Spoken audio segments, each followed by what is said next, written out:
Hello, today I want to talk about the differences between British and Australian schools. Firstly, I'm very sorry for this lighting. Unfortunately, it's a bit dark here. I've got back from work and thought it would be a great idea to do a video now. And when I get an idea in my head, I just have to do it, otherwise it disappears and then I just forget about it. So here we are in the dark, soz. So let's start with the school years. I feel like that's going to be a good starting point. Just a bit of a backstory if you're new here. I did school in the UK from, well, up until I was 16, so up until year 11 in England. I then did year 11 and 12 in Australia, in Western Australia, in Perth. And I then, at the end of year 12, moved back to England to go to university in London. While I was in secondary school in Perth, my brother was in year 7 and then year 8. So I've seen kind of a mixture of both schools in Australia, England, and both primary and secondary. It's a bit weird. And then because I went to university in London and a lot of my Australian friends went to university in Australia, I also know about both universities as well. So I'm just going to cover off the basics, the simple differences between school in England, school in Australia, and then like differences with the years in university and all the rest of it. My personal experiences with schools in England, I went to a Catholic school, and then I've always gone to Catholic schools apart from university when basically, so I went to Catholic schools, then moved to Australia, went to a very strict Catholic private school in Mount Claremont. It was an incredible school, honestly, absolutely incredible, best school I've been to in all of my schooling. But then going from that to a university in a very dodgy part of London was a big eye-opener and a big learning curve. So yeah, anyway, that's just my little history with schooling. So I'm just gonna run you through it all. So the first thing to note is that in England, the school year runs from September to July. In Australia, it runs from February to November. This is mainly because the school years work around the summer holidays and the summer, and obviously because Australia is in the southern hemisphere, the summer is over Christmas. So they run the school year around the summer holidays, which are over Christmas in the hottest time of the year. In Perth, the months of December and January and February, they typically get into the high 30s. While I was there on Boxing Day, it actually got up to 46 degrees Celsius. So having the summer holidays over the actual summer makes sense for them.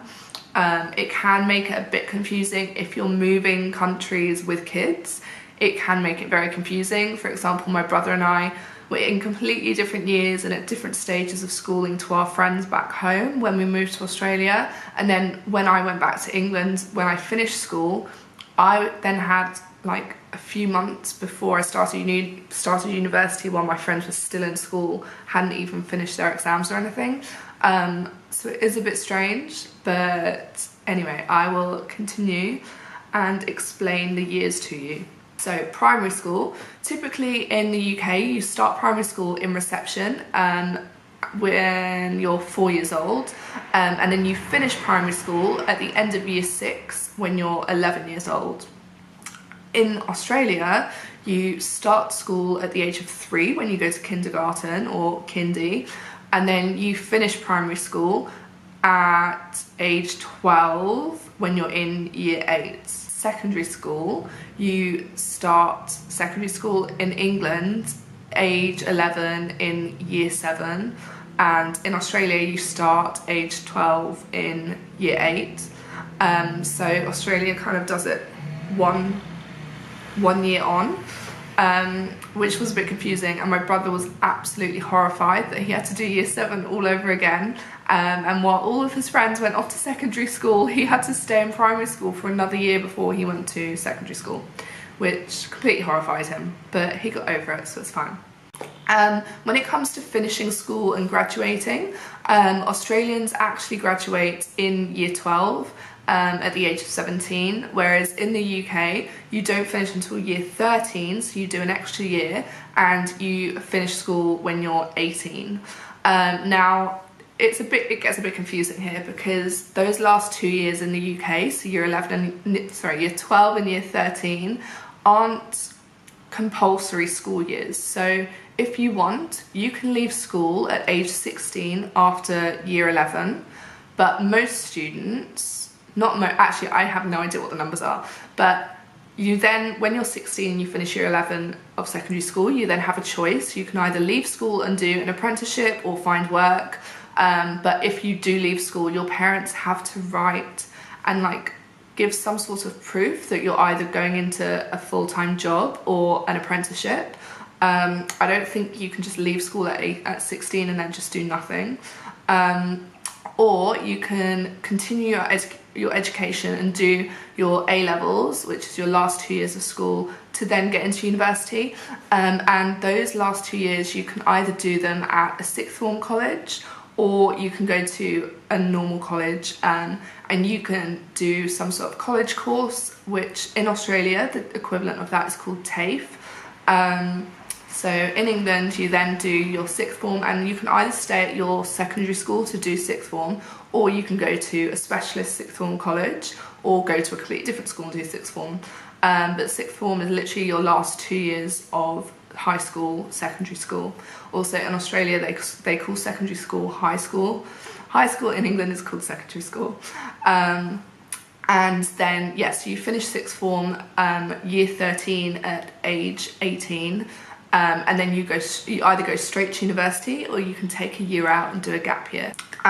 So in Australia, once you've left school at the end of year 12 when you're 17, you can then choose to either go on to university, do an apprenticeship, get full-time work, or similarly to in the UK, you can go to a college which is called a TAFE. And at TAFE you have a range of courses very similar to England with college courses. And then also, if you don't do particularly well in when I did it, it was the TEEs, so the tertiary entrance exams, but I have a feeling that they've changed the system since then, so I'm not sure what they're called right now. But basically, once you've done your final exams in Australia, depending on your results, you have to get certain results, obviously, to get into university. If you didn't get the results you need, then you can go to a TAFE and do a bridging course, or do some sort of TAFE course that can then get you into university after 6 months to a year. So with university in the UK, it's actually surprisingly different to Australia. So in the UK, you leave secondary school, and then a lot of people tend to go to universities that are far away from where their parents live and where they grew up. It's very common to live away from home. You move to university, you live at university with your classmates. Universities tend to own big apartment complexes near the uni, and you live there for the first year with your classmates, and then after a year you kind of get your friends together and you look for a house to rent, and you have to do it all by yourself, and it's just a really great way to introduce you to the real world, but kind of hand-holding at the same time. Whereas in Australia, you go to university, and most people go to universities near their homes, near where their parents live, and then live at home, and then they don't move out of home until they finish university. And then just going back a little bit back to school. So when it comes to uniforms, in the UK it's standard at all schools to wear a uniform until you get to sixth form. So year 11 is the final year of wearing a school uniform, and then in year 12 and 13 you're allowed to wear your own clothes to school, and this is kind of seen as